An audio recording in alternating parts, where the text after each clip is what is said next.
Graça e paz, abençoados. Abençoados, vocês me perdoem, fomos interrompidos no vídeo anterior, que foi apenas com 8 minutos e pouco. Então vamos prosseguir aqui, falando sobre a imagem de Deus. Então, abençoados, o que aconteceu? Adão, ele, no seu estado de glória com a sua mulher, entrando em um acordo comum, no mesmo espírito, eles geraram um espírito opositor. Eles geraram, pelo seu entendimento contrário a Deus, vendo Deus agora como no seu pecado, eles geraram um espírito opositor, aonde esse espírito opositor dominaria a mente do homem, a vida da carne. Você está entendendo, amado? Então, para agora o homem, Deus teria duas naturezas, a natureza boa e a natureza má. Só que, preste atenção, Deus agora tinha um ser que era o seu próprio poder outrora, agora o que? Às avessas, em oposição a ele mesmo. É estranho você ouvir isso, né? Mas é uma verdade. Nós vamos estudando e você vai ver que é uma verdade. Então esse poder de Deus agora em oposição a si mesmo, que Adão foi colocado sobre Adão e a sua mulher, agora eles criam, eles geram neles um ser maligno, o ser espiritual Satanás. A geração, amado, Deus disse que para Adão gerar, você vê lá em Gênesis 1, eu acho que é capítulo 27, Gênesis 1, a partir do verso 26, então, até o 31, você vê que Deus disse que Adão geraria filhos. Mandou ele crescer, multiplicar, gerar, procriar. Só que Adão, ao invés de gerar filhos espirituais para Deus, pelo Espírito, pela obediência, pela vontade de Deus, então Adão vem gerar dentro da sua própria natureza carnal. Natureza carnal vinda do pó. Então Adão, ele vem satisfazer antes do que a Deus, do que ouvir a Deus, ele vem satisfazer a natureza do pó. Você está entendendo? Então agora sobre a natureza do pó, sobre a carne, o ser espiritual gerado pelo homem e mulher é gerado primeiro no espírito, o primeiro filho de Adão, o primogênito de Adão. Isto mesmo, você já ouviu essa palavra primogênito, vindo da boca de Deus, descrita por Deus, pelos profetas, pelos homens de Deus como primogênito dentre os mortos, a primícia de Deus. Então, a primícia de Deus é Cristo, o primogênito de Deus é o Cristo, o próprio Deus. Agora, quem é a primícia de Adão? O ser espiritual Satanás. Quem é o primogênito, o primeiro filho de Adão no mundo espiritual? Ao olhar de Deus e dos anjos, era o ser Satanás. Então por isso é que Jesus foi chamado para desmistificar, para mostrar o erro, para desfazer as obras do diabo. Jesus foi chamado de o primogênito. E como segundo Adão, ele foi o primogênito, o primeiro filho gerado por Deus. Mas você vai me perguntar assim, mas irmão Paulo, Adão não gerou filho? Adão não foi filho de Deus, não foi gerado, ele não gerou outras vidas?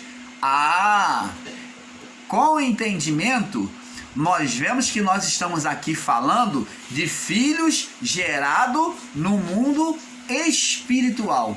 O primeiro filho a chegar diante de Deus, feito aqui na terra, gerado aqui na terra, o primeiro filho gerado aqui na terra a chegar diante de Deus foi quem?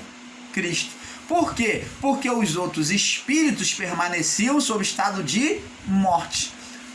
somente a partir de Cristo é que esses espíritos foram elevados aos céus.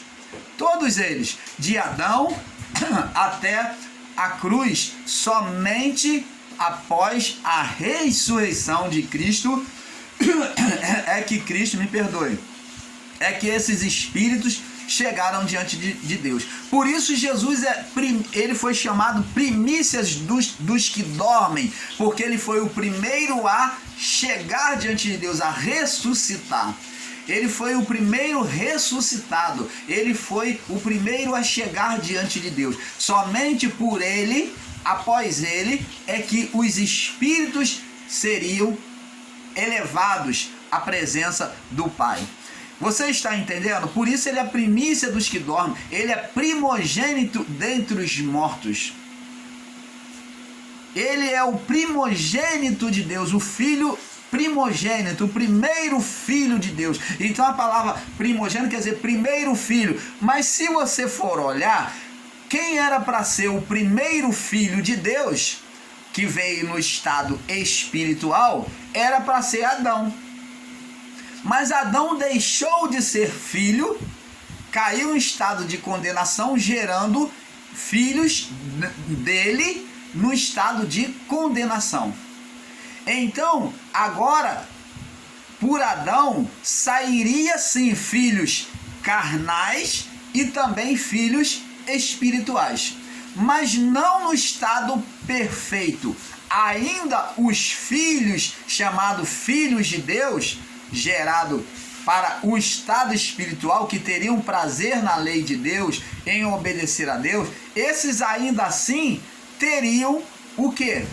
Defeito, teriam mácula, porque o seu espírito viria sob estado de condenação. Ainda que nesta vida eles se voltassem para Deus, mas o espírito deles não poderia subir. Ainda que agradando a Deus nesta vida, mas o espírito de todos que procedia de Adão teria condenação e não poderia subir diretamente, porque pela palavra determinada de Deus, pela palavra original de Deus, que o corpo morre e os espíritos voltaria para Deus, mas isto não aconteceu.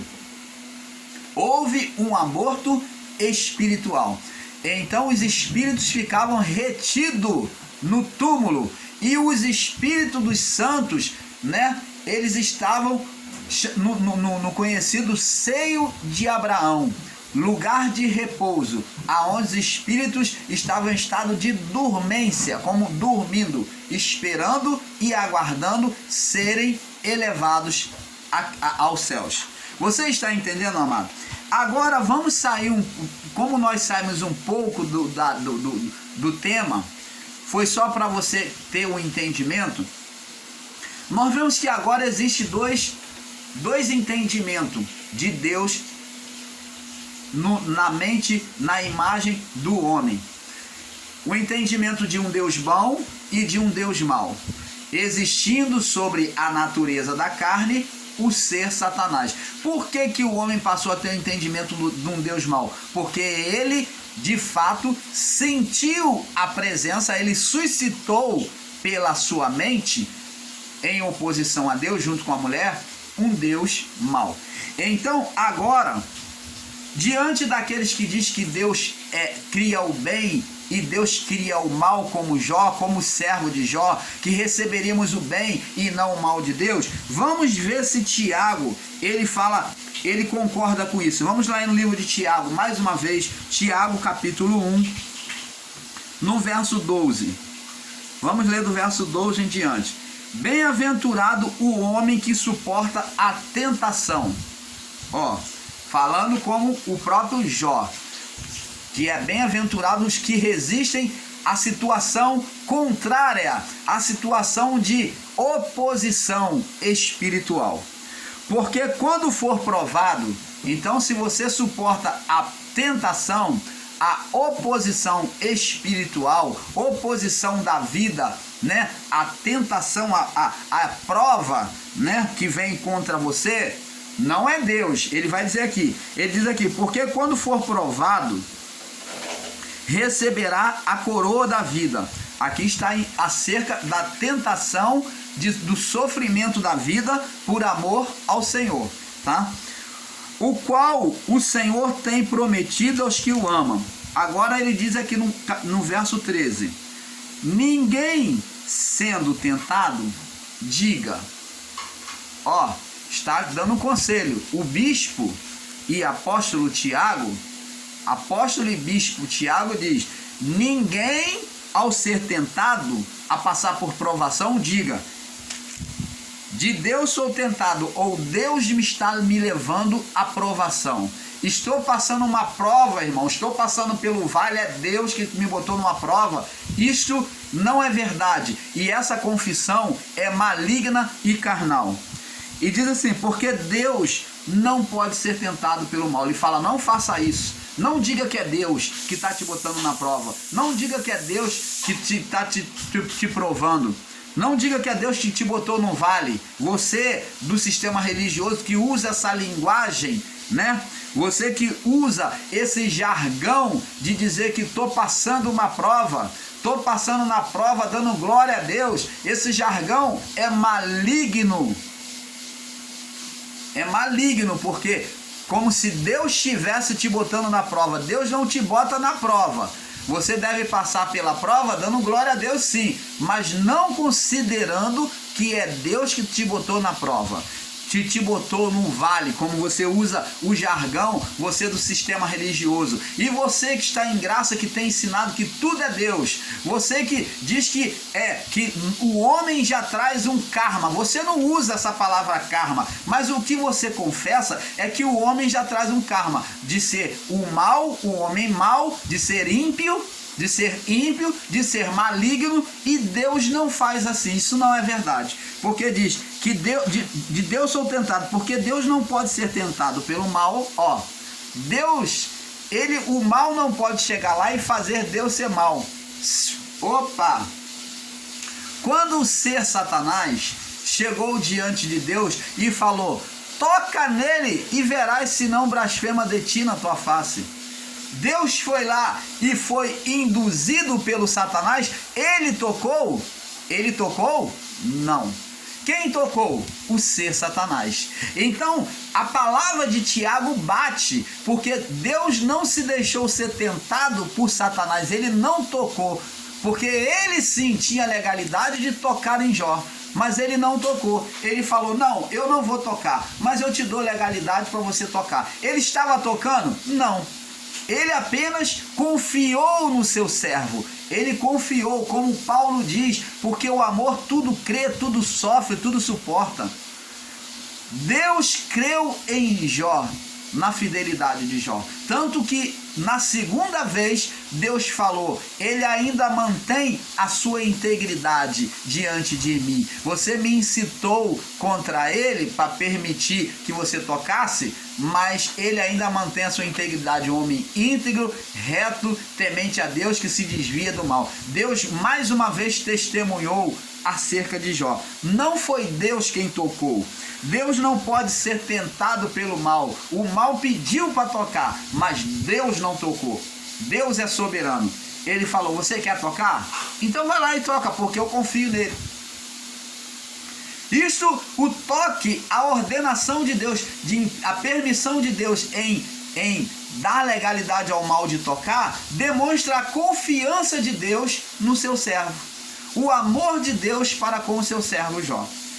Então diz aqui, porque Deus a ninguém tenta, porque não pode ser tentado pelo mal e a ninguém tenta. Agora diz aqui no verso 14, porque cada um é tentado quando é atraído, e engodado,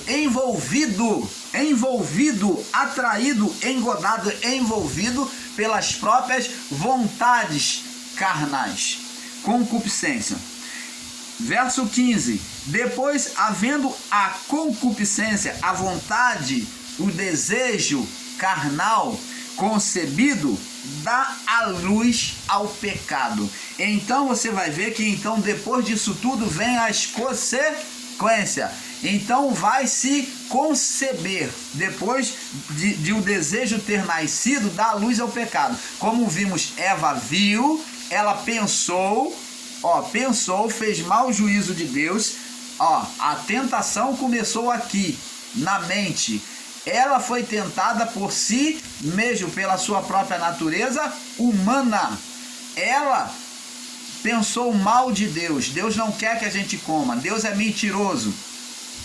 Então, até que ela foi atraída, vendo que a árvore era boa para se comer, agradável à vista e boa para se comer, e desejável para dar entendimento, tomou, pegou, comeu e deu ao seu marido. Então você vê que aqui bate com a palavra de Tiago e diz assim: depois de a concupiscência haver concebido, dá a luz ao pecado, e o pecado, uma vez consumado, gera a morte. E gerou a morte, gerou o ser maligno no Éden, gerou o ser Satanás. O mundo, a partir de Adão até a cruz, ou até a cruz de Cristo, passou a ser um mundo de trevas, mas a luz veio brilhar. Jesus disse: eu sou a luz do mundo. Então a luz que veio por meio de Jesus passou a brilhar a partir dele. Então até a vinda de Jesus, o mundo estava vivendo em trevas, em dominação, em domínio de Satanás. E diz aqui: e uma vez consumado gera a morte. Agora verso 16. Olha o conselho que Tiago diz: não erreis, meus amados irmãos. Não viva no erro, na carnalidade, no pecado. Toda boa dádiva, observa isso. Ei, você ensinador em graça que diz que o mal procede de Deus, receberíamos o bem e não o mal, que o homem mau foi levantado por Deus, o assassino, o bandido, o estrupador, tudo isso é Deus que criou, é Deus que fez. Então vamos ver aqui, olha o que Tiago diz: toda boa dádiva e todo dom perfeito, o dom perfeito, a manifestação, a prática de bondade vem do alto. Como é que você, ensinador em graça, não pode enxergar uma palavra dessa? Toda boa dádiva e todo dom perfeito vem da onde? Do alto, de Deus. Descendo, da onde é que vem isso? Aí Tiago ainda vem explicar melhor. Descendo da onde? Do Pai das luzes. Opa, que luz é essa que está falando luzes? Está falando dos astros, das estrelas. É comparado. Tiago aqui compara Deus como o Pai das luzes, estrelas. Então, como os homens são chamados de estrelas. Porque quem é essa luz? É o Pai dos espíritos, das luzes dos espíritos. Então, o nosso espírito é luz de Deus, é parte de Deus. Então, Tiago, com entendimento, diz que toda boa dádiva, olha o que procede de Deus, irmãos, pelo amor do Pai. Não considere Deus como um Deus mau. Essa imagem, tira essa imagem negativa, diabólica, carnal, diabólica porque procedeu de Adão, e o ser Satanás, ele impetrou isso, né, dentro do homem. E diz aqui: toda boa dádiva e todo dom perfeito, toda ação perfeita vem de Deus. Como é que a pessoa pode ensinar que a malignidade, o homem mau, o assassino, o vício que o homem pratica é Deus? É Deus. Como é que pode isso? Toda boa dádiva, todo dom perfeito vem do alto, descendo do Pai. Não o Pai Adão, não o Pai Diabo, ser Satanás, mas do Pai das luzes, o Pai dos Espíritos. Agora preste atenção. Aí Tiago faz uma comparação dizendo: em quem não há mudança, em quem não há mudança, nem sombra de variação. Opa, vamos interpretar para os nossos amados irmãos em graça que não entendem isso?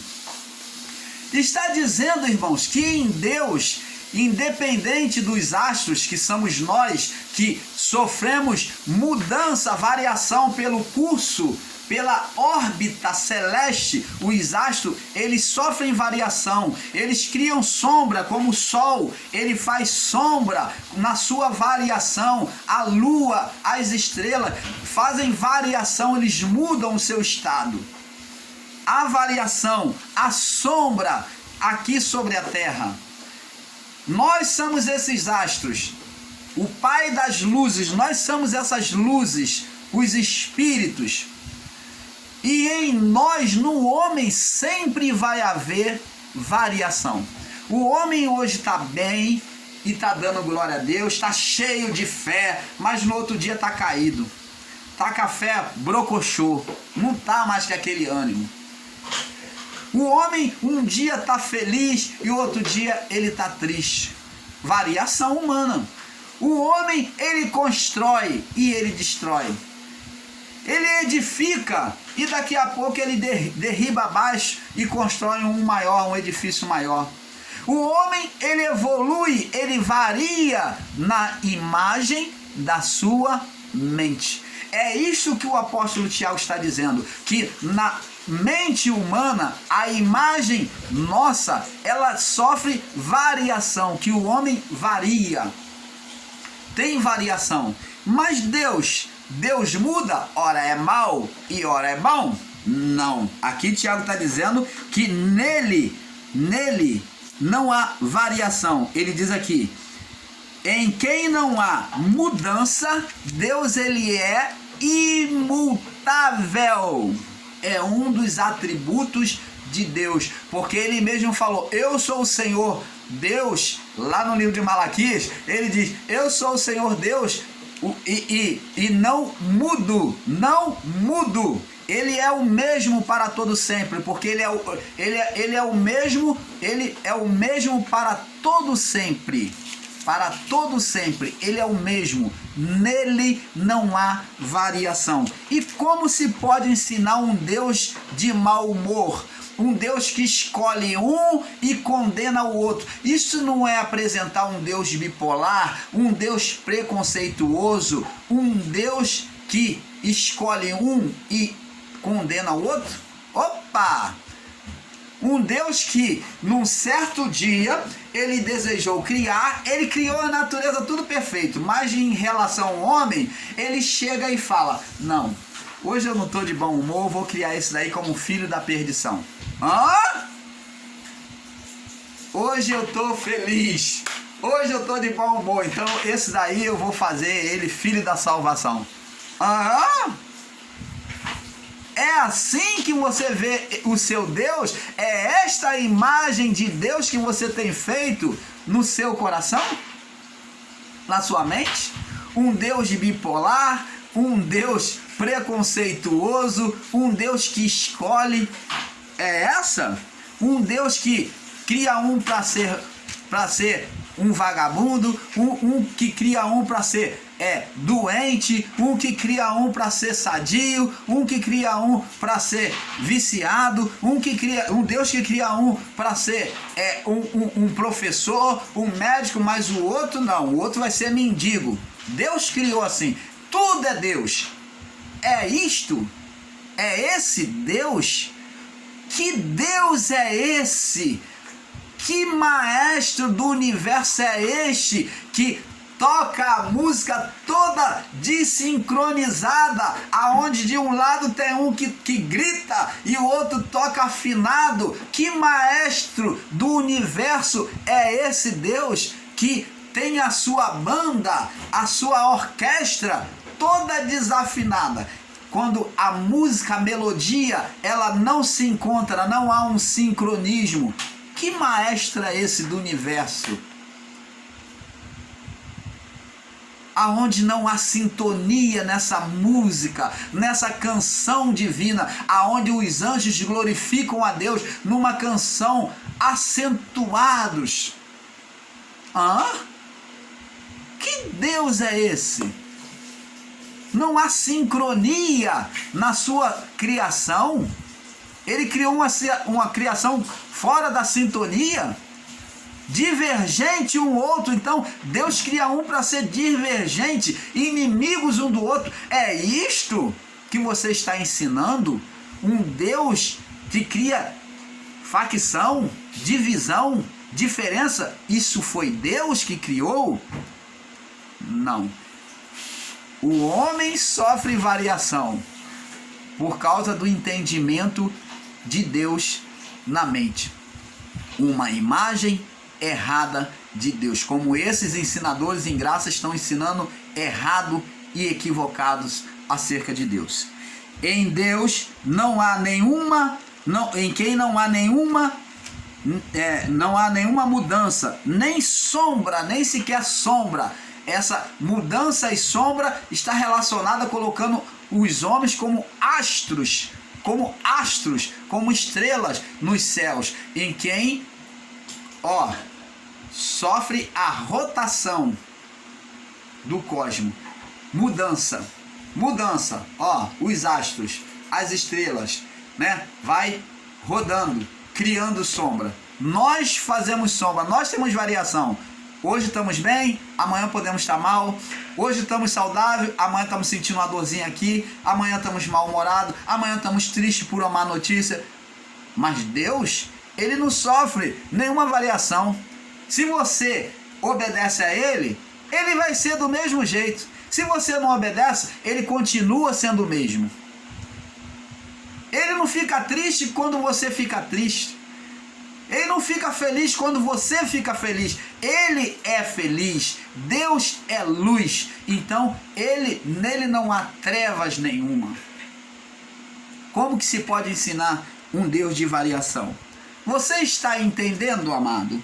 Então, amado, como o Tiago disse, no versículo 17, Tiago mostra, que nós já lemos, Tiago mostra Deus como o Pai das luzes, isso é, dos espíritos, onde somos comparados a astros, mostrando que eles produzem variação, mudanças, sombras, mas Deus não.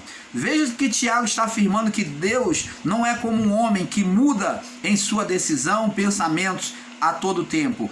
As imagens criadas pelo homem são inconstantes, mas a imagem de Deus é permanente. Agora vamos falar de um homem que produziu nele a imagem boa de Deus na sua juventude. Vamos falar agora de Davi. Vamos falar um pouco de Davi, falando sobre a imagem de Deus. Eu me vi motivado a falar de Davi, que como pastor de ovelhas aprendeu no seu ofício que Deus era bom e cuidava dos seus filhos como o pastor cuida das ovelhas.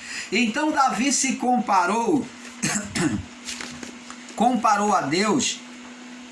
Ele usou uma comparação de Deus com o pastor. Vamos lá.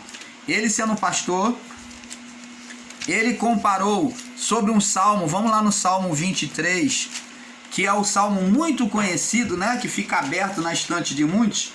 Diz assim, olha o que Davi disse: o Senhor é o meu pastor. Porque como Davi, o seu ofício era pastorear as ovelhas, ele então se viu que o amor que ele tinha pelas ovelhas, o cuidado, então ele fez uma comparação. Olha a imagem que Davi fez de Deus. Nele mesmo, ele viu o amor que ele tinha pelas ovelhas, então ele colocou, comparando o amor que Deus tinha para conosco. Ele diz assim, e para com ele, diz assim: o Senhor é o meu pastor e nada me faltará. Nada vai me faltar. O pastor Davi deixava as ovelhas com fome? Não. Mas o que Davi fazia? Deitar-me faz em verdes pastos e guia-me mansamente pelas águas tranquilas. É isso que o pastor fazia com as ovelhas. Levava as ovelhas aos verdes pastos para se alimentar e depois conduzia ela às águas tranquilas para ela beber sem ter medo de ser arrastada pela correnteza. Então levava a um lugar de águas correntes, mansas e águas límpidas. E diz aqui, refrigera a minha alma. Guia-me pelas veredas da justiça por amor do seu nome. Então assim o pastor fazia, refrigerando a alma, a vida das ovelhas, para ela descansar. E diz aqui, a ele confessa no verso 4, ainda que eu andasse pelo vale da sombra da morte, não temeria mal algum, porque tu estás comigo. Olha, ele fala como ele, como pastor, como eu pastor, eu guiava as minhas ovelhas e levava ela aos pastos verdejantes, às águas tranquilas, botava ela para repousar mansamente, mas eu sei também que assim eu trazia segurança para minhas ovelhas. E diz aqui, ainda que eu andasse pelo vale da sombra da morte, quer dizer, ainda que uma ovelha se desviasse do meio das outras ovelhas, pelo vale da sombra da morte, Deus estaria com ele, porque o pastor vai atrás das ovelhas. Ah, você quer ver isso? Ó, porque tu estás comigo, a tua vara e o teu cajado me consola. A vara e o cajado é que pegava as ovelhas e batia ao lado das ovelhas para poder conduzir ela por caminho certo para junto das outras, aquela ovelha que se extraviava. E esse pastor aqui que diz que porque tu estás comigo e que ainda que andasse pelo vale da sombra da morte, não temeria a mal nenhum.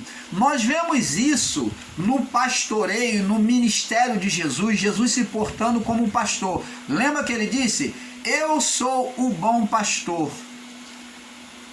As minhas ovelhas ouvem a minha voz e me seguem.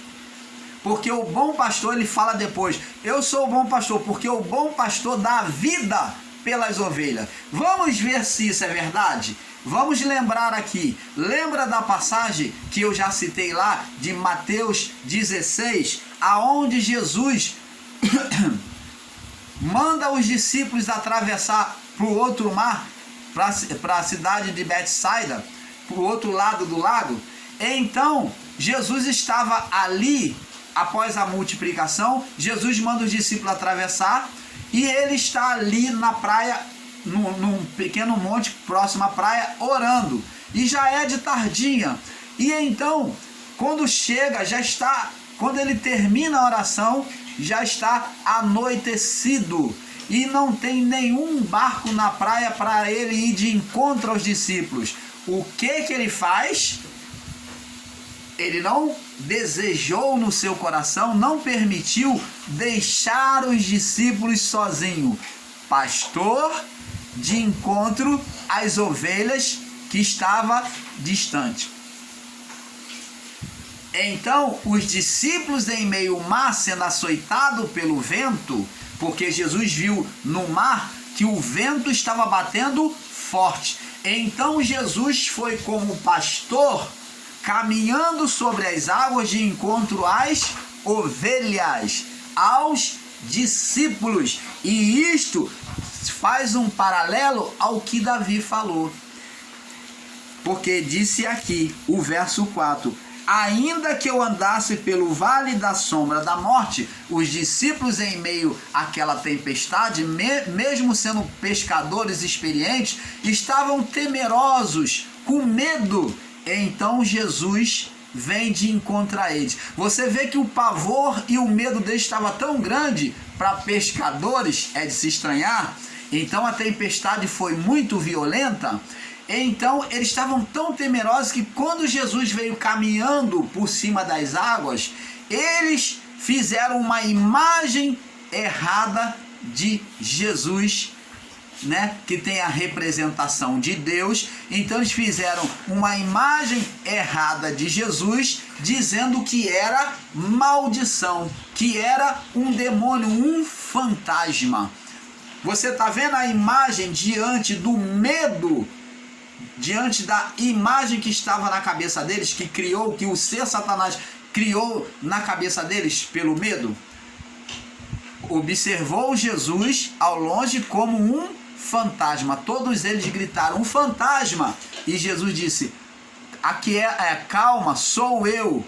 E aquietou, deu a ordem e aquietou o mar. E Jesus entrou no barco com eles. Então, aqui nós vemos que, ainda que eu andasse pelo vale da sombra da morte, não temeria mal algum, porque tu estás comigo. Ele estava com os discípulos ou não estava? Estava. E a tua vara e o teu cajado me consolam. Só que eles esqueceram de tudo que eles viram, multiplicação de pães e peixe. Então era para eles ter fé. Era para eles ter fé. Pedro até teve a ousadia de, Senhor, se é tu, manda-me ir ter contigo. Jesus falou, vem, Pedro. Mas Pedro, ele ameaçou, mostrou uma falsa fé de que acreditou na palavra de Jesus, mas ele não permaneceu e ele afundou. O vento bateu forte e ele olhou para as águas e teve medo e afundou, como nós sabemos. E o salmista diz mais no verso 5.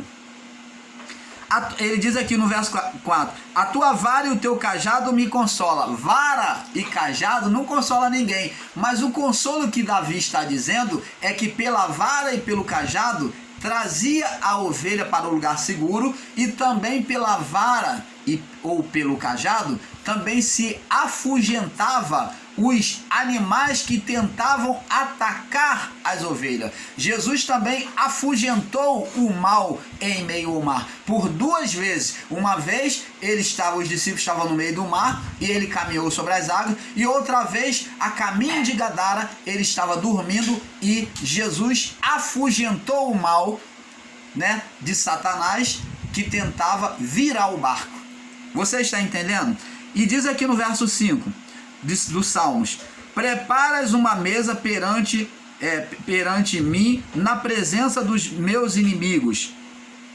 Unge a minha cabeça com óleo e o meu cálice transborda. Então aqui está falando da pessoa do Senhor Jesus. O salmista aqui está falando, fazendo um paralelo à pessoa do Senhor Jesus. Esse prepara uma mesa na presença dos meus inimigos, está falando de inimigos espirituais. Não é inimigo físico, está falando da pessoa do Senhor Jesus, tá? Contra as forças do mal. Certamente que a bondade, para os ensinadores em graça que pregam um Deus mau,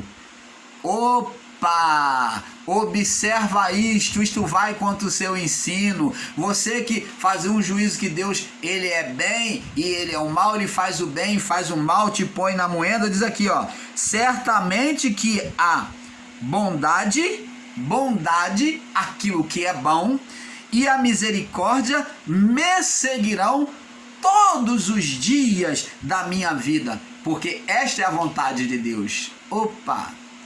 Meu amado irmão, tira esse pensamento de um Deus mau, tira esse pensamento de que Deus dá e que Deus tira, que de Deus procede o bem e procede o mal.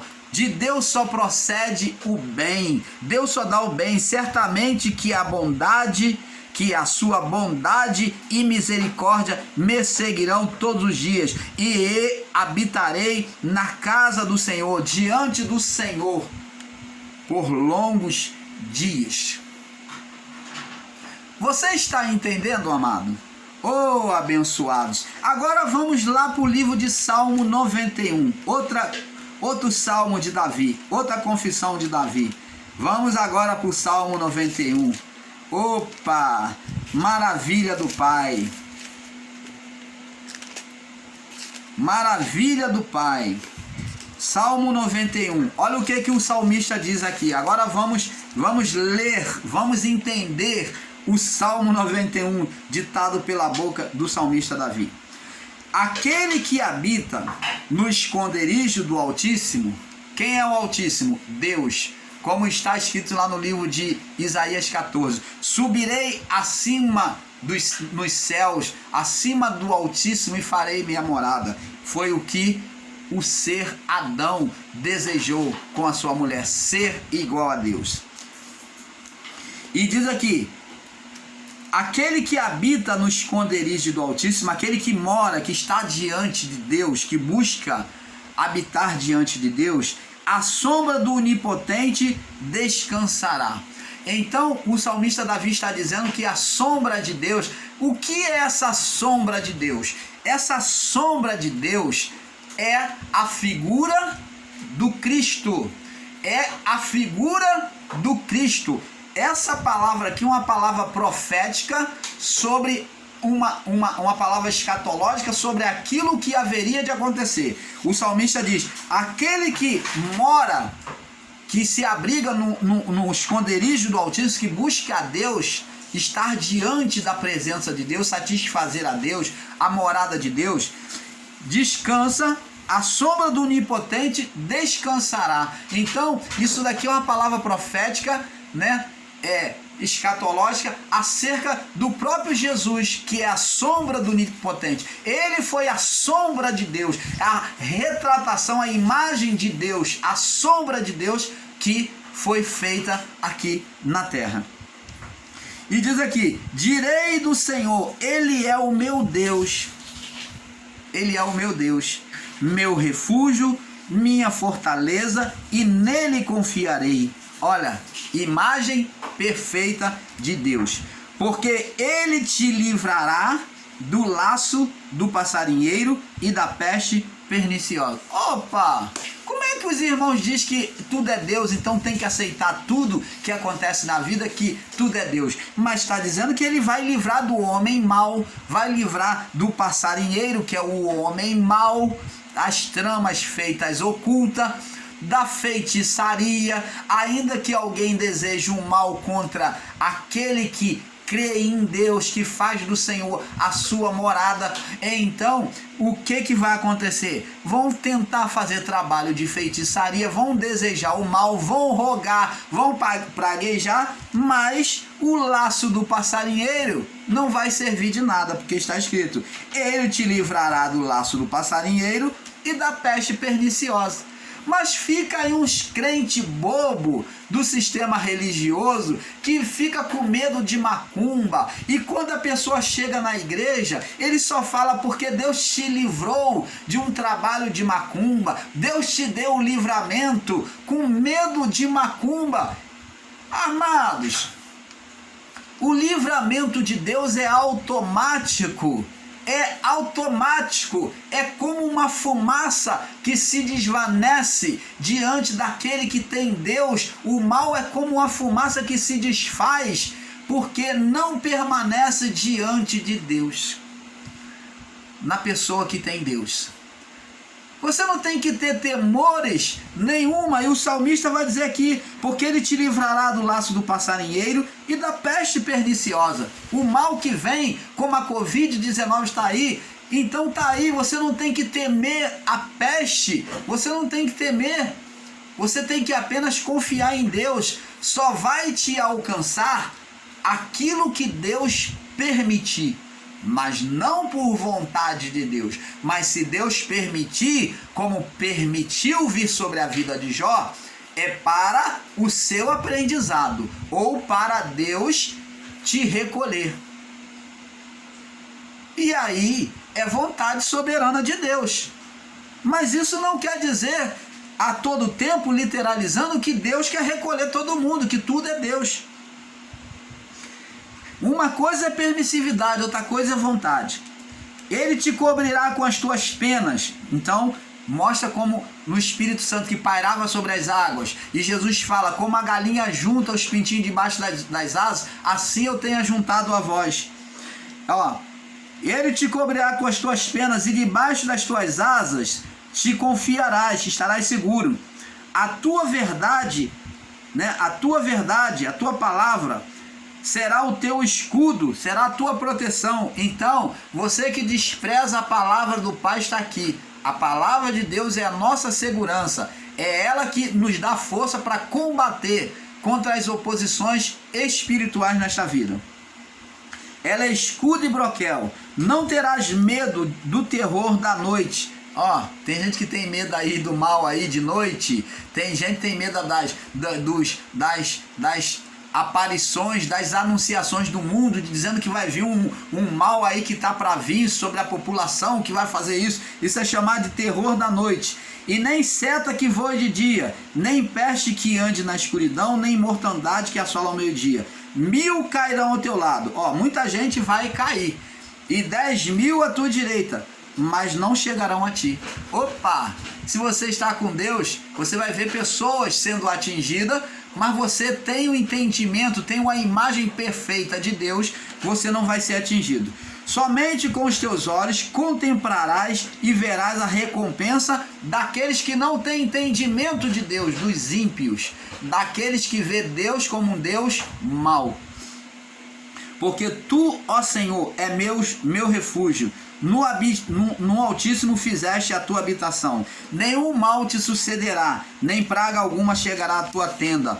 Porque aos seus anjos dará ordem ao teu respeito para que te guarde em todos os teus caminhos. É Deus quem dá ordem aos anjos e não homens, tá? Esse ensino de que o homem dá ordem a anjo Miguel, a Gabriel, eles te sustentarão com as suas mãos, para que não tropece com o teu pé em pedra alguma. Então, amado, você está vendo aqui, vamos passar para o próximo vídeo, porque está avançado, porque é um pouco aqui, um pouco ali. Vamos para a parte 5. Paz a todos.